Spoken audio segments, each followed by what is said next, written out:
બનાસકાંઠા જિલ્લામાં પડેલા વરસાદે તારાજી સર્જી છે। અનેક વિસ્તારો એવા છે કે જ્યાં વરસાદે વિરામ લીધા બાદ પણ હજુ પાણી નથી ઓસર્યા, જેમાં પાલનપુરમાં વરસાદી પાણીનું યોગ્ય નિકાલ ન થતા રસ્તાઓ બંધ થયા છે।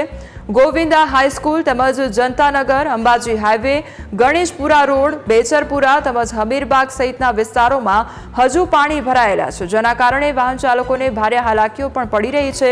સાથે જ સોસાયટીઓમાં પાણી ભરાતા મચ્છરજન્ય રોગચાળો ફેલાવાની ભીતિ પણ સેવાઈ રહી છે। ત્યારે સ્થાનિકોએ નગરપાલિકાની કામગીરી સામે અનેક સવાલો ઊભા કર્યા છે। અનેક નગરપાલિકા સામે રોષ પણ વ્યક્ત કરવામાં આવ્યો છે।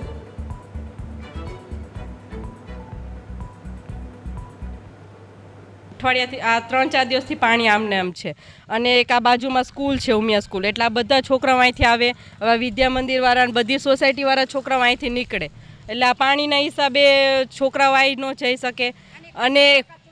અને કચરા તમે અમારા આગળથી સોસાયટી જુઓ કેટલો કચરો છે, એટલે એ તો આ સોસાયટીના આજુબાજુ કોઈ નગરપાલિકાનું ટ્રેક્ટર આવીને અઠવાડિયે સાફ કરી જવું જોઈએ, આ પાણીનો નિકાલ થવો જોઈએ। આમાં હવે ડેન્ગ્યુના મચ્છરને એવું થાય એટલે બધાને તાવ, શરદી, ઉધરસ થવાનું છે, એટલે જેમ બને એમ નગરપાલિકાને આ પાણીનો નિકાલ કરવાની અમારી નમ્ર વિનંતી છે। માધુપુરા જતા વચ્ચે જાંજર સોસાયટી આવે છે, એના આગળ એટલું પાણી ભરાય છે, એટલી હદે પાણી ભરાઈ રહ્યું છે કે બાળકોને બાજુમાં સ્કૂલ છે, બાળકોને એમને જવું હોય તો બાળકો બહુ જ મુસીબતથી જાય છે, અડધો કિલોમીટર ફરીને બાળકોને જવું પડે છે।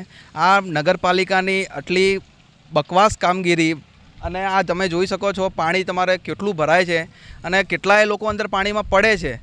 તો મારી એક જ કહેવાની જરૂર છે કે નગરપાલિકાને બે હાથ જોડીને નમ્ર વિનંતી કરીએ કે આટલું એક પાણી નીકાળી આપો।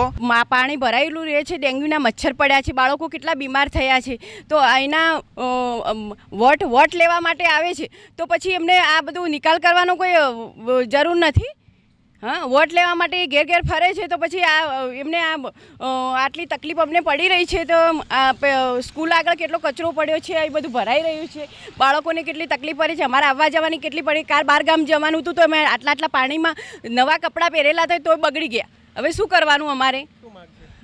તો અમારી માંગ છે કે આ પાણીનો કોઈ નિકાલ થવો જોઈએ। પાલનપુર સહિત બનાસકાંઠા જિલ્લામાં જે રીતે વરસાદ વરસી રહ્યો હતો, જેને જ લઈને અત્યારે 2 દિવસથી વરસાદે જે વિરામ લીધો છે, અને પાલનપુર સહિત જે તાલુકાની વાત કરવામાં આવે તો અત્યારે હું પાલનપુરના જે ગણેશપુરાથી માધુપુરાને જોડતો જે આ રોડ છે, આ રોડ ઉપર અત્યારે ઘૂંટણસમાં જે રીતે પાણી ભરાયા છે, પાણી ભરાયા હતા, અત્યારે જે રીતે વાત કરવામાં આવે તો રોગચાળો સહિતની જે ઘટનાઓ છે તે સામે આવતી હોય છે। અત્યારે આપને હું સીધા જે દ્રશ્યો બતાવીશ કે અહીંયા જે રહેણાંક મકાનો છે, 500થી પણ વધારે જે મકાનો આવેલા છે, આ સોસાયટીઓ છે ને બાજુમાં સ્કૂલો પણ છે, છતાં પણ જે સ્કૂલના બાળકો હોય, છતાં રાહદારીઓ હોય, અહીંયા પાણીમાંથી અત્યારે તો ચાલવા માટે મજબૂર બન્યા છે, જેને જ લઈને અત્યારે અહીંના રહીશો તો એક માગ કરી રહ્યા છે કે નગરપાલિકાના જે તંત્રો છે તે અહીંયા આગળ ચૂંટણી વખતે આવે છે, પરંતુ અત્યારે કોઈ પણ જાતના પગલાં લેતા નથી। વારંવાર રજૂઆતો પણ કરવામાં આવી છે, પરંતુ નગરપાલિકાની આંખો હજી સુધી ઊંઘડતી નથી।